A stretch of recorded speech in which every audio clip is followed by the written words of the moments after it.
Hello, everyone. How are you all doing today? Oh, look at everybody. So exciting. Hi, I'm Body Sunshine. Welcome to Somae Society. This is space weather for June 2nd to June 9th. Myself and Io Ashwasako are here today to share with you all of our wisdom and intuition. I don't know why I'm talking like this. I'm sitting here. I'm like, what kind of wisdom are you talking about? You may have some, but That's what I love doing this with you is that there is always wisdom, and it shows up in the most fun and unique and weird ways. I love it too. Cause like we've been talking about like having a party. We keep talking about having a party, right? I feel like this episode is like the start of the fucking party. Like, and we can see it. Look how many people are here joining us live. I don't have the chat up, and I was like, wait, it looks so strange. It's because I don't have the chat up. Just a reminder, everybody, come in the chat, say hi, say what's up, let us know like where you're joining us from. If it's your first time here, what you're drinking. Today I've got some matcha brown rice with some honey, and that's like really soothing for my system. So, and if you're I'm watching on drink. replay, thanks. Yeah. I Mm. love that mug, Bonnie. That's a great Oh, mug.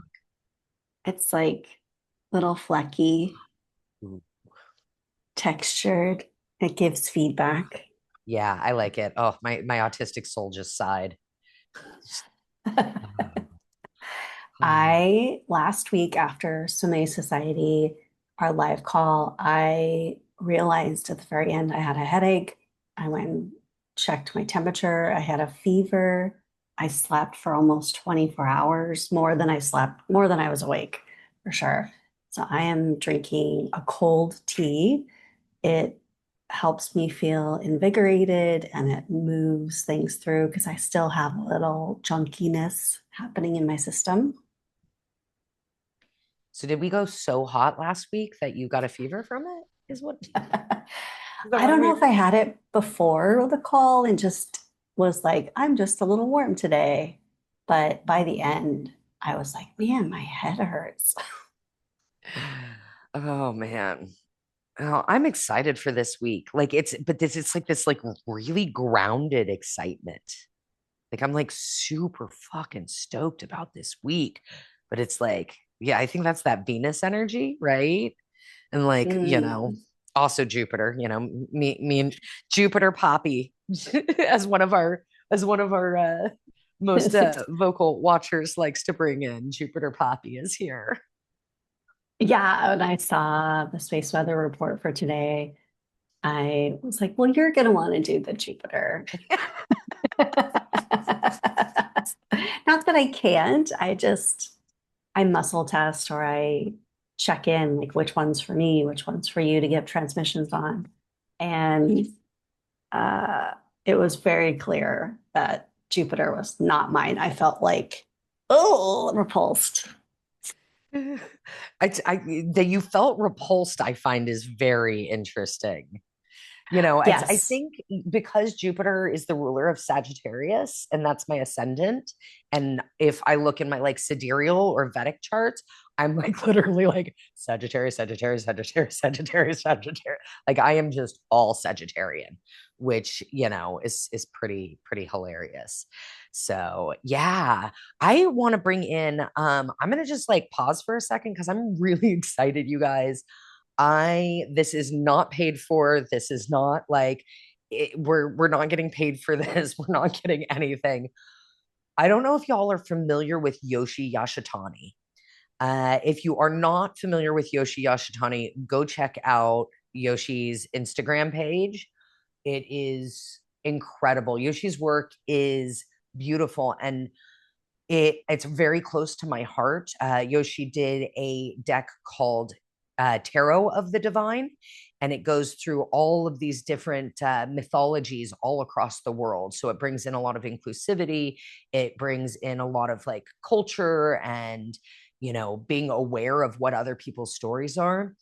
And the coolest thing is right after my mom passed away, she passed away about 4 years ago.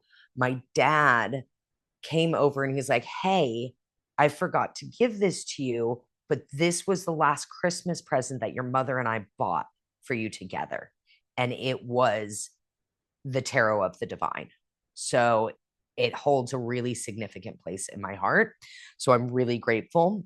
And the reason I'm so freaking excited is because Yoshi just came out with the Oracle of the Divine, and I'm stoked. Like I'm hoping this deck, like I brought it with me, and I'm hoping it's like, "Hi, pull a card from me," but we'll see what happens. Spirit still rules here. So just putting that out there because I'm super stoked about using this deck, and I'm a dork, and yeah, cards. Yeah.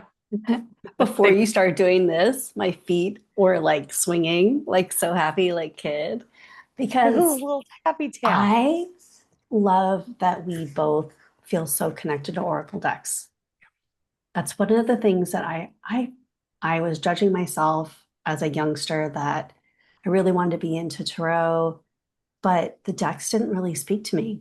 Same. I even had people gift me decks and I couldn't connect with them until um, personal box. Oh, this one, an Oracle deck called Threads of Fate came through, and this card fell out. Love, look at this. Oh, so Like good. our love for the self, our love for spirit and how we use the cards and each other. That And feels so fun.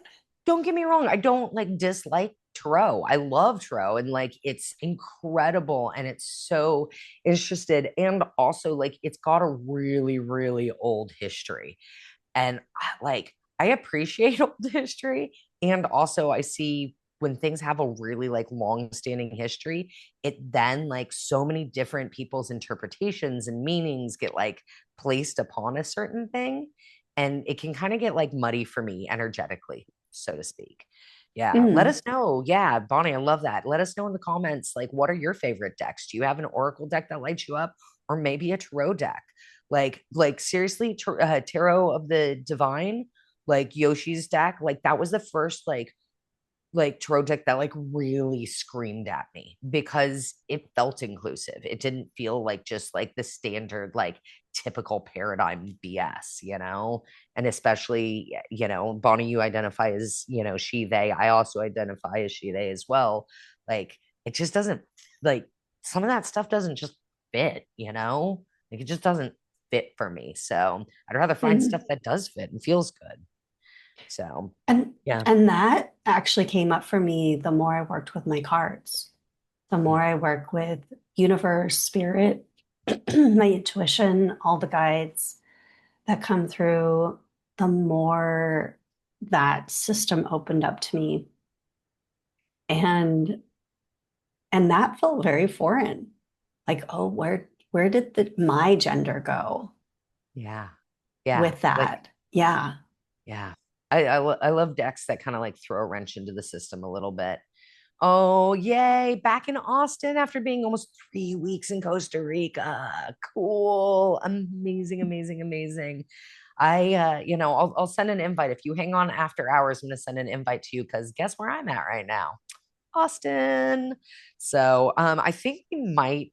We're super flowy today, and there's not like a crazy amount of space weather, but the space weather this week is big. It's huge. So like I don't know, Bonnie, you wanna start with your spiel? I think do you have the top of the week? What days do you have? We don't have any at the top of the week I've got this June 8th time. and June 9th. What days are your transits Oh, on? crap. You know what? I forgot to look at. I wrote down the moon one, but I forgot to write down the other one. Yo, Venus Oh, is I all do. up Yes, in I do. this. You're right. It is me.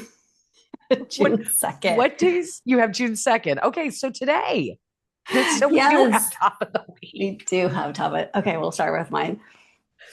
Oh, Everyone awesome. take a deep breath, land in your bodies. Um, Hydrate if you need to, welcoming all of your systems, welcoming your intuition, your senses, your guides, and your bellies. Your bellies want to come in today. Allowing any distractions to be put aside. This is your time. This is your experience. And this is an opportunity for you to put yourself first, even for these next few minutes. First thing we've got today is Human Design Gate 35. Gate 35 is in the throat and it connects to Gate 36 to make the channel of, I have to look it up, transitoriness. So it's like, or yeah, transitoriness. It is all about change and experiences. What I love is that almost all of the human design gates, since we've been talking about it this year, have been in the throat. And this is the one area that I feel like I've studied the longest from a center perspective within human design. And I only have one gate in human design out of my throat. But what I learned during the pandemic when I started studying the human design was that each of the gates have a different voice. And for the throat, gate 35, the voice is I experience, meaning I feel, or not. And when the gates are activated through each week or each date, you have access to them in ways that you may not have had before, especially if your channel or your gate is in the unconscious versus the conscious. So it gives you a different experience. And what I love are the words of this one. Gate 35 is the hungry heart. It is the energy to seek adventure and emotional experiences. And it carries the energy of the storyteller, the one who has lived the experience. And it becomes what that individual and what you teach, especially when coming from the throat, whether your throat center is defined or undefined like mine. The way you speak and the way you transmit information is impacted by whether you have an open design or an undefined design in the throat center and how you have access to the different voices and the different gates. So the shadow of this one is boredom, and boredom becomes the ceiling. What I also love is the discernment. Discernment is the gift to know which experiences are worthy of your energy and the courage to partake in it fully. So, anything else that wants to be said about this? All I'm seeing right now is the hungry, hungry hippo in the heart. So maybe that's also why this heart card was coming in. Love. This deck, they have the cards per element, and this element is love. And what this gate is telling me is that it's really a new opportunity to develop another sense, open heartedness of the throat and your relationship to your internal world. How's that landing?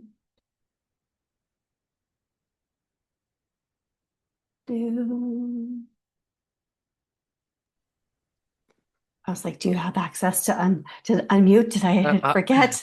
I don't know. I'm not sure if I have access anymore, man. Who knows? Man, who knows? It's interesting because we keep talking about the throat chakra. I think I'm not sure if like the book goes through all of like the throat chakra and then we move into different aspects throughout the year potentially. That's a thing.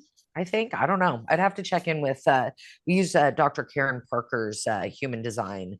So I was just seeing if there's any cards, and the deck that wanted to be picked up is called the Dreamscape Oracle deck.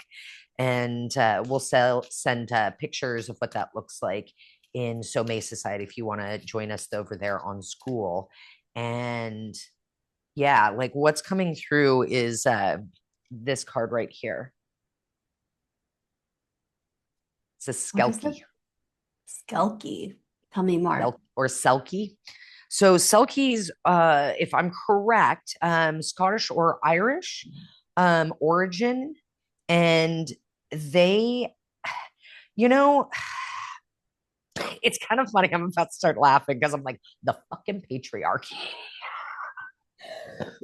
Because they're kind of like they've been propositioned, if I recall correctly, as these, almost kind of sirens, like that they would call like sailors into their depth and doom and stuff like that. And, like come the F on.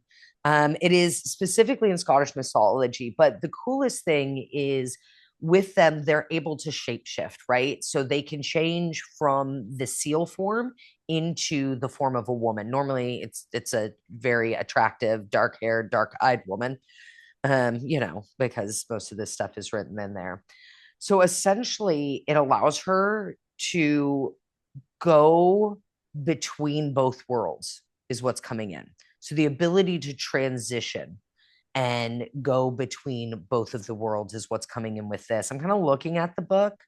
Um, oh man, the only way for a Selkie to receive her freedom is to find and take her back her skin from a man.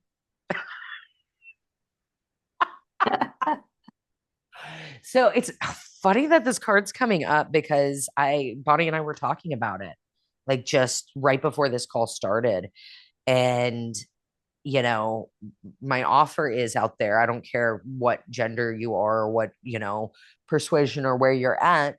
But if you found yourself giving your power away to somebody else, like this gate can really help with that. Yeah.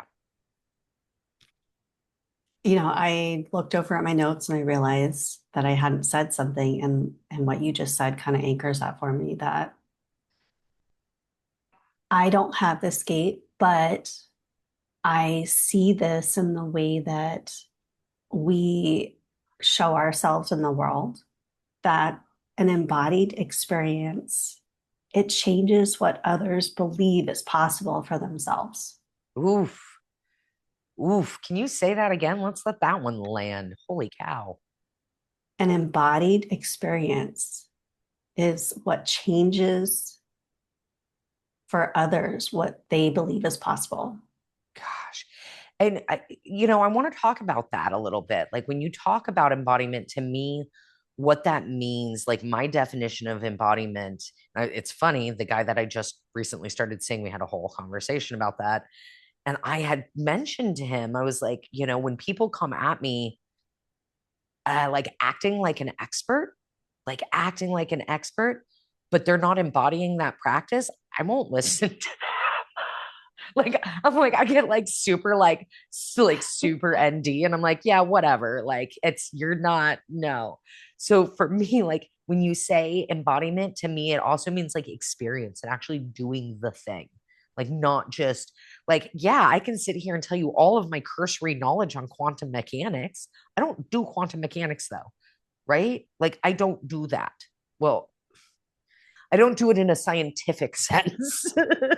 I just got that very loud and clear. But I work with it in the spiritual field. So am I going to go try to talk about a lot of the science in quantum mechanics? Not a whole bunch, but I will talk the crap out of it in the spiritual sense because I have experience there and I have embodiment there, right? Embodiment. Yeah. Yeah. I was just going to say that. I stole your line. Sorry. No, it's perfect. It's not just for me. Anybody can use Yeah, embodiment. that's right. Just think of all the people that we know, that that you just feel so much better when you see them because they're fully embodied Yeah. and they do it so uniquely themselves. You can't be other people, can't be someone else. Well, you can be. That's It's just a true. shit ton of masking, man. So much masking. I and other people's skin doesn't quite Ugh. fit. Oh, oh shit.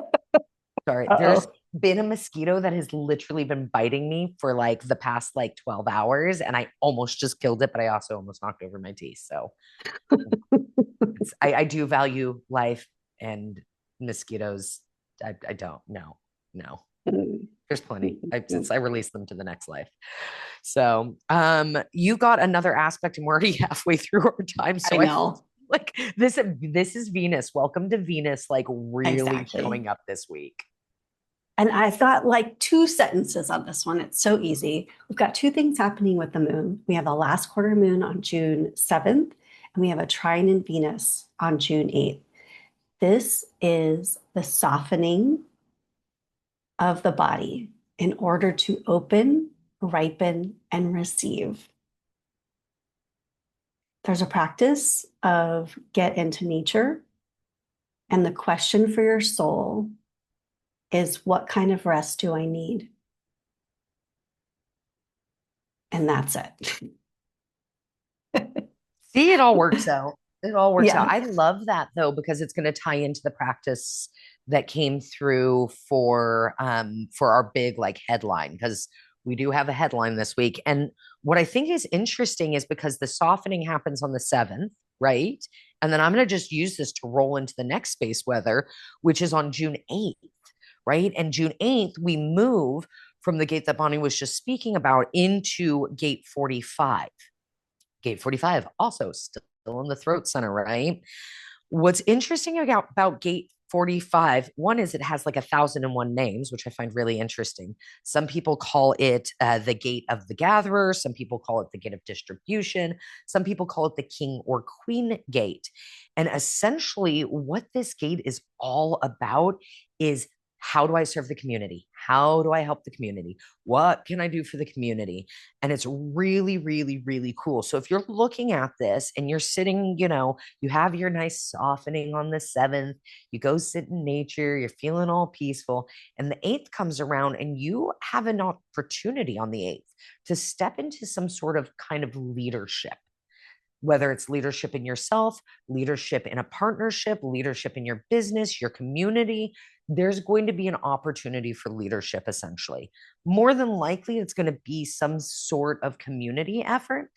And the thing to watch out for, so in the unbalanced expression of this, it can look like tyranny. It can look like there's a big resistance to like change. Like, oh, like I just spotted something that I need to maybe change for myself for the community, right? This is also a lot about control. So if you find yourself in those aspects or in those shadow aspects of like, oh, I'm feeling I need to control, awesome. Then you can be like, well, what do I want to control?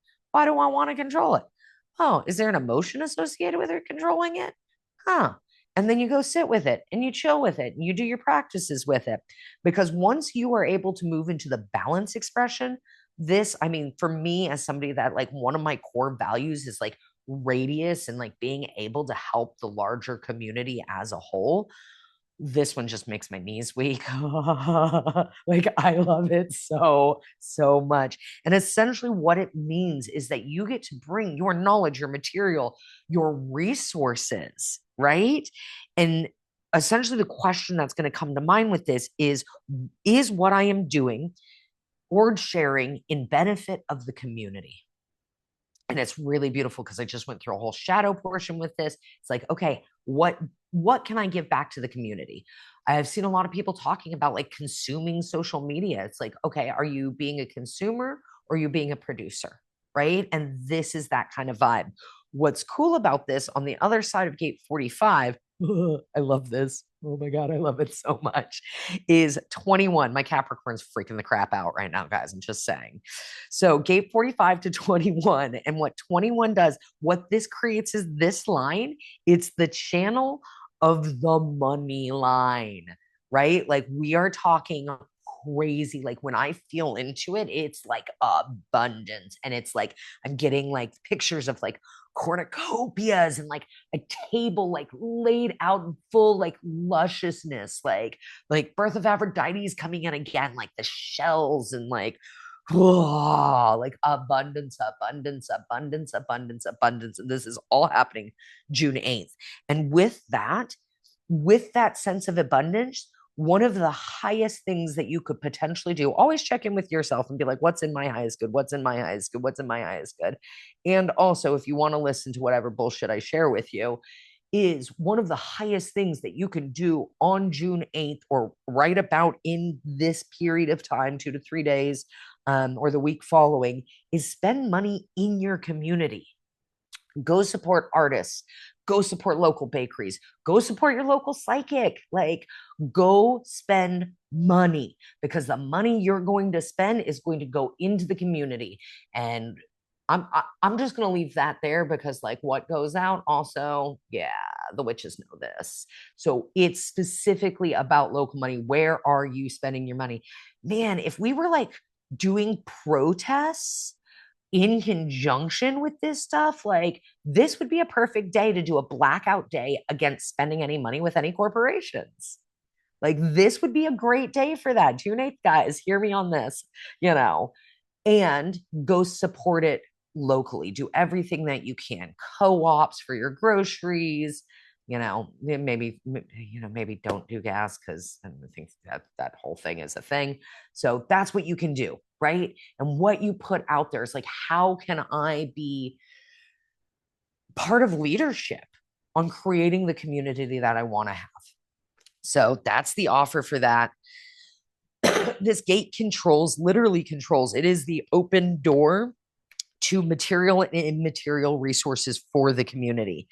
And it allows others to use them for a price. So on the flip side of this, right? So I want you guys to be giving. The other thing that I would love you to do is also receive. So if somebody hits you up and, hits you up for an appointment or a tarot reading, or for their hair to get cut, or for like a massage session, or whatever you do in this world, say yes, because this is all about reciprocity. It's the give and take, and we get to play with that this week. And I love it. Yeah. Anything coming in, Bonnie?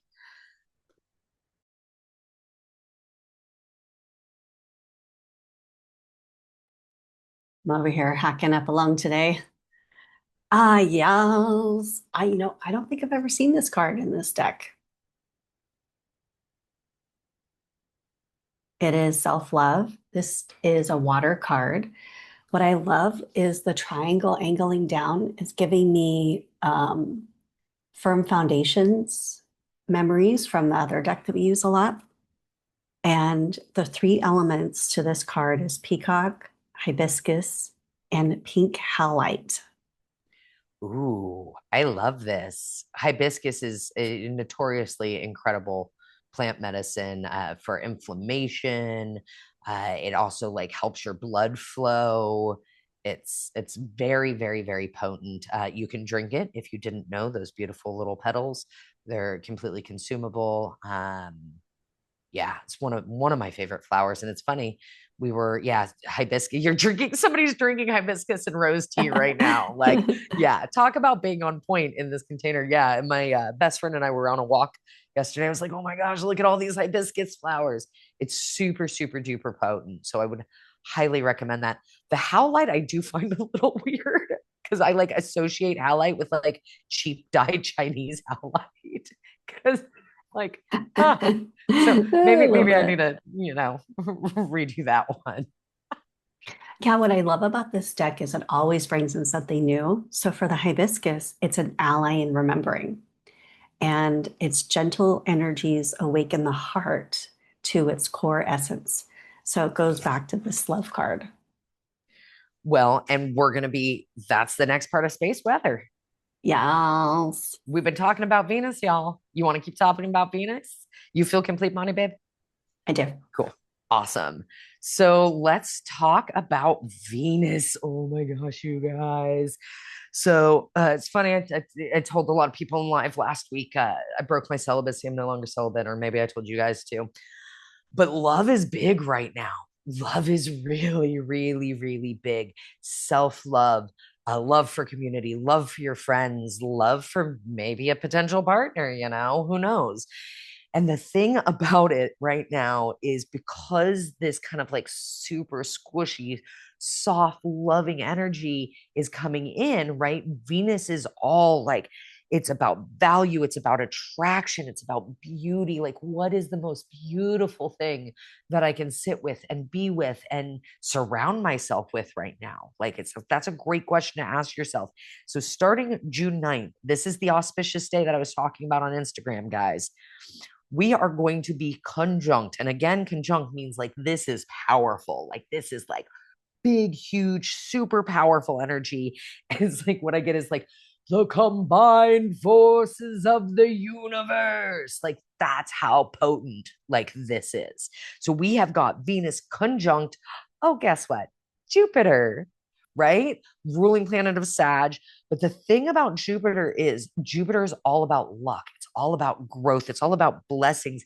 It's all about ease, like being really easeful, like being just really cool. Everything just comes fucking naturally. You just sit around and it's like, oh, well, thank you. You brought me a thing. I appreciate it. Like, it's just really easeful. It also can bring in a whole massive amount of wealth as well. So, Jupiter is also going to be in Cancer. And if you guys aren't familiar with Cancer, Cancer is all about intuition, emotional depth, and so deeply nurturing. Like, it is like all of the squishiest blankets. So we have like all this squishy Venus being conjunct Jupiter, which is all like super blessings and like great luck and wealth and abundance and ease in like the most nurturing sign of all of the zodiac, Cancer. Like, how nice is that? Like, this is where you get to be held. So like during this time, which is going to be June 9th, and this is going to be hitting us from about June 7th to about June 12th, it's just going to feel like you can just lay back into the universe and let it hold you. Like, Poppy Jupiter's got you. Like, this is definitely the energy that's coming in. Like, super secure. It's like the most squishiest, gooshiest aspects in all of this, like astrology, meet in conjunction with the squishiest, most nurturing sign. It's wild. Like, and also Jupiter's exalted in this as well. So it's like, this is like, again, not if not the most potent and auspicious day of the month, it is by like, or if it is that, it might also be for the year. Like, this is just big energy. So the idea with this, and it's funny that we were just in June 8th and we were talking about generosity and we were talking about supporting community. This is all about maximum generosity. What is the maximum generosity? And here's the thing, this one isn't about material wealth necessarily. This is about emotional wealth. This is about your EQ, which is your emotional quotient. How do you live with the biggest amount of joy and compassion for others and their world? How do you live in the biggest amount of joy and compassion for yourself? How do you look at the community as a whole and see, like, oh, like maybe, oh, I see that person as like a bad guy or a villain. How do you change that story? Do you want to change that story? And if you want to change that story, this is the time to start fucking with it, like in the best way, in the best way. So this is by far the luckiest of the month. And what I've also got is coming in. I'm not sure if you guys are familiar. I don't know if we've talked about it yet or not, but it's been coming into my field a lot more often. And it is the term called pronoia. And that's like that term, pronoia, is literally what we're going to be playing with from the 7th to the 12th, and especially on June 9th. And pronoia is the idea that the universe is always in your favor. Life is always in your favor, always in your favor. It's just blessed. Your life is blessed and you get to feel that. And this is a good time to like hold on to the reminders of that through, whatever we're going into in 2027 and 2028 is, if you can take a snapshot, like a picture in your mind of what this week like does for you, if you are willing to set aside what we talked about, like the resistance to change, and you're able to just flow and be in a place of joy and love, it can benefit you so well. And it also, like, if shit goes wrong during these days, that's okay too. Like, that's all just part of getting better in the emotional quotient. Okay. Like, putting that out there as well. All. And also, if you can look on, if something fucked up happens during that time, with love and compassion and grace, that gets to start cycling in through like the rest of your period. It actually, oh, this is actually getting downloaded right now. Cool. Haven't had that happen in a while. What they're telling me is they're coming in and they're saying, if you are able, oh God, this is cool. If you are able to hold the frequency, if you're able to hold the frequency of Venus, of Jupiter, of Cancer, of love for this period of time, the ninth is the most potent, but if you are able to hold it from the 7th to the 12th, that will shift for the entire community into a new paradigm, into a state of higher consciousness. So, this is an invitation to those of you that have been playing in this field, that to be very intentional and very mindful of your actions and what are happening on June 9th specifically, because if you are able to spot the shadows and spot the negativity and love them as well, you will be part of the group that is elevating humanity to a higher consciousness. Is that it? Anything else, guys? Just got a thumbs up. So cool. Well, channeling that just happened. I love you guys. Somebody, I'll have to go watch the replay to see what they said sometimes. So yeah, breathe into it. Thanks, guys. And explain a little bit of what just happened. So, just to remind people that are maybe new and joining, I am Io Ashmasako. I am your void. I am also your architect within this space, and I work as a psychic and a medium and a channel. And I have a direct line to my guides, which was interesting because it wasn't just the architect speaking. There was some Palladian that came in as well. Oh, okay. No, hold on. No, this was like full galactic council. This was like a message. Like like I'm getting it was like it was approved by all of us. Like, is what's coming through. So what I do is I put myself to the side, and sometimes channeled messages come through, and that's what you just got to see. So much fun. So thanks for being here. If you have any questions, let me know. Drop them in the comments. I've been doing this work for over a decade.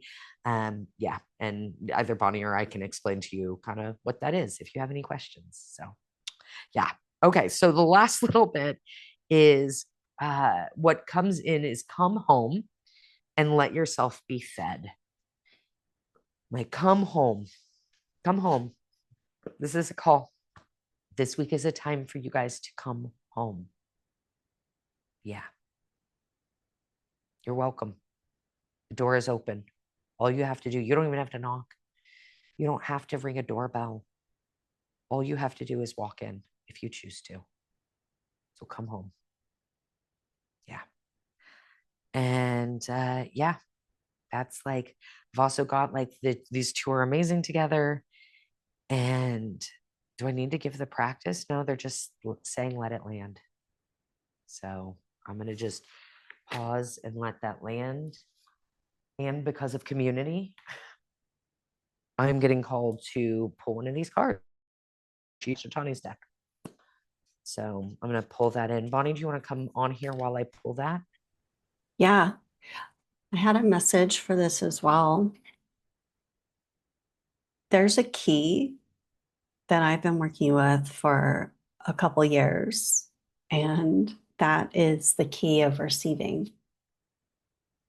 If we are only giving in this generosity, which is so important, who is the receiving party?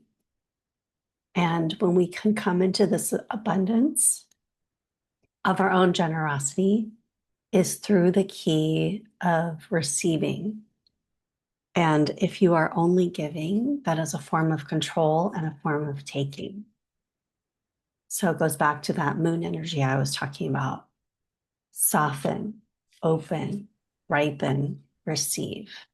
We talked about this in one of the containers that I did, like one of the mystery schools, and it was all about the difference between caretaking and caregiving.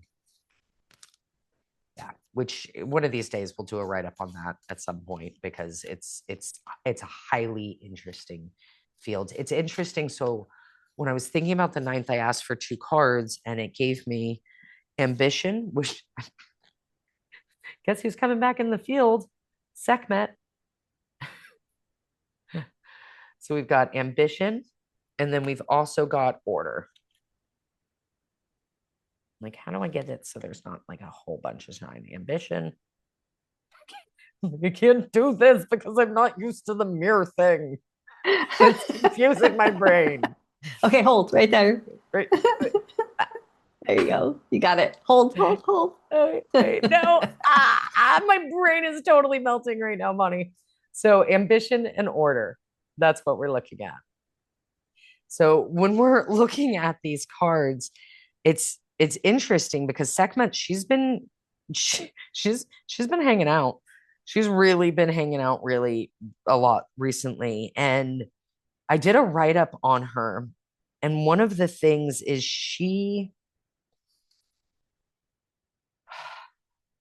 part of the old story was like she got like poisoned by blood and all this stuff, but she chose to drink the blood, and she chose to drink the blood for the community.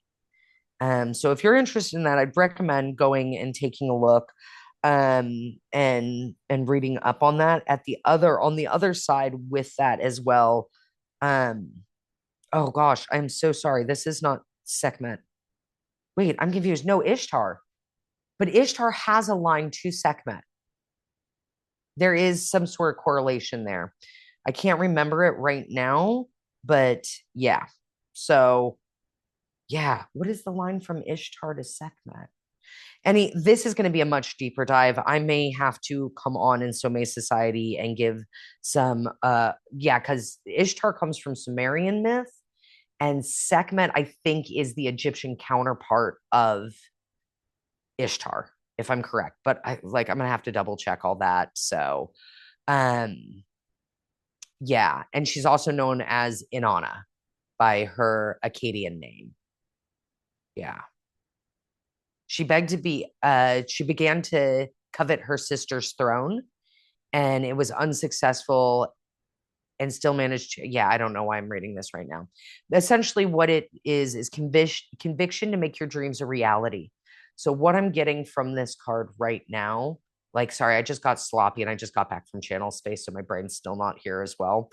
What I'm getting from that is, if you are wanting to change, right? If you're wanting to change the world, you're going to not let anything stand in your way. And I hear this from CEOs all of the time, right? Like, how did you do the thing that you wanted to do? And it's like they never gave up.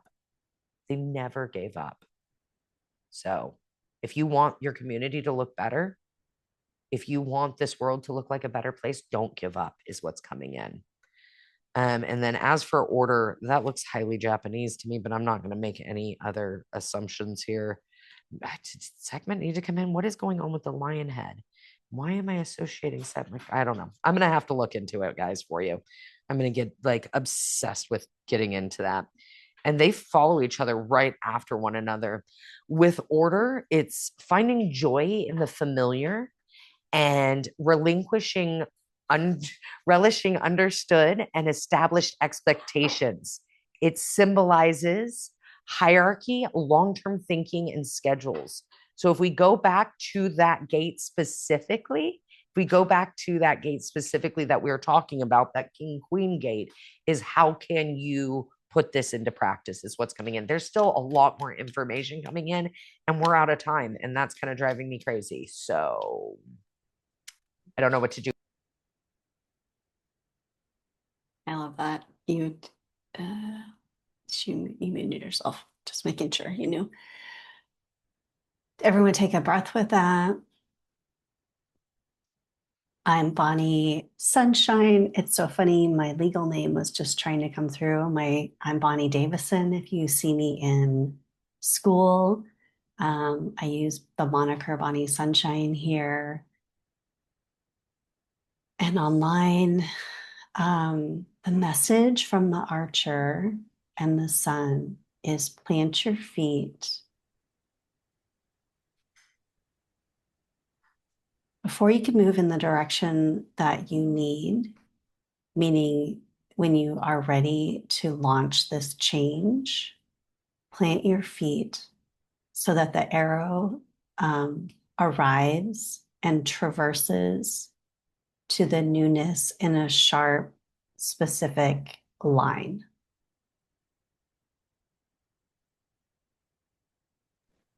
Is that it? Yes. Yeah, point your arrow. Yeah. Do you choose to point it at love, or do you choose to point it at hate? Sometimes I like putting it at hate. Like, I'll own it. Right now, though, is a real good time if you want to switch your trajectory and start pointing it at love. It's just a particularly auspicious time for that. Just saying. So thank you all for joining us. Thank you for being here for a very special episode of Somae Society, where it got a little messy and weird and wild and wonderful. And if you have any questions whatsoever, again, drop them in the comments, or better yet, come hang out with us in Skool. Go drop them there. Like, stay after hours so we can sit here and answer your questions then and there as well. So, and if you enjoyed this, like, comment, subscribe, send it over to one of your besties that you feel could use a little bump up. Okay. Love you all so much. Thanks.